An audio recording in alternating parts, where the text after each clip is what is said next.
Alors bonjour à tous. Du coup, on est 5 étudiants à travailler sur un atelier professionnel en lien avec le parc. Nous, on va s'attacher à analyser les différentes perceptions de tous les acteurs pour proposer des pistes futures pour la place de l'arbre au sein du parc. Donc on est en pleine analyse des premiers questionnaires. Ah, il est devant.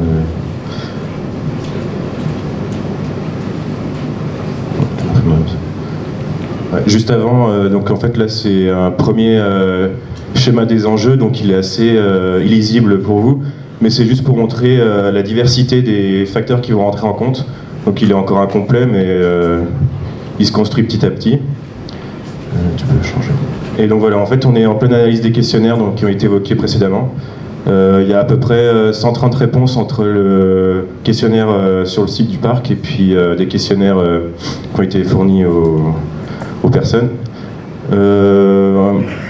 Ce qui ressort par rapport à la classe d'âge, on a deux prédominances qu'on peut voir en bas.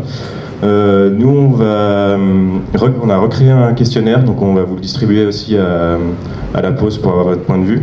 Mais on va aussi le distribuer sur le terrain pour avoir une représentativité plus importante et questionner un plus grand nombre, avoir une part plus analysable de résultats et essayer de s'attacher à voir si on peut diversifier les classes d'âge. Dans ces questionnaires, on a élaboré des nuages de mots. Donc ceux-là, ils sont assez simplifiés pour la présentation. Le premier, il s'intéresse à ce qui caractérise, à ce qui définit pour les personnes le golfe du Morbihan. Donc on a des mots comme la diversité, la beauté, la mer, le côté insulaire. Donc c'est plus des termes qui renvoient à la perception, à un sentiment d'appartenance et à quelque chose une image plutôt positive. À l'inverse, le deuxième nuage de mots, c'était quels étaient les changements les plus marquants. Donc ici, on voit assez bien que c'est des changements plutôt négatifs, comme l'urbanisation, la surfréquentation, l'augmentation des bateaux dans le golfe.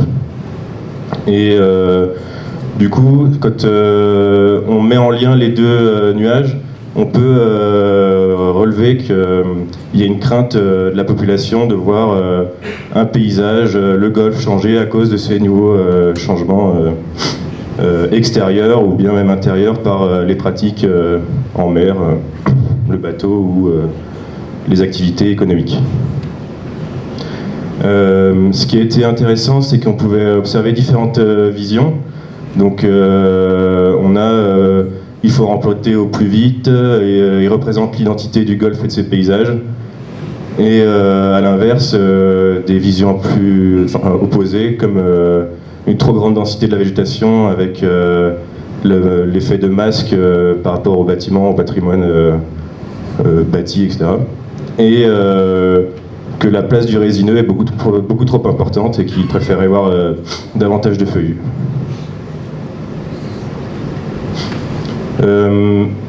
Ici, ça a été des réponses qu'on a mis en évidence puisqu'elles permettent de montrer différentes visions, différentes connaissances par rapport à l'arbre, avec des réponses plus ou moins étoffées et plus ou moins poussées dans l'analyse. Il y a trop de verre foncé sur le golfe par exemple, ou des questions sur la gestion, l'aménagement, tout ça, qui peut être discutable. On peut très bien laisser les choses se faire naturellement ou alors intervenir et essayer de proposer quelque chose de cohérent qui plaise à tout le monde. Et puis enfin, d'éduquer davantage la population et ne plus avoir une visée productiviste dans l'environnement.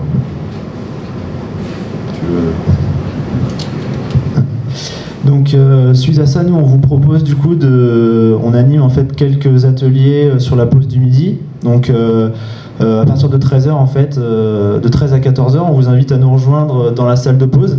On a 2-3 petits ateliers ludiques à vous proposer du coup, et nous ça va nous permettre aussi de connaître vos positions vis-à-vis de tout ce qui va se dire.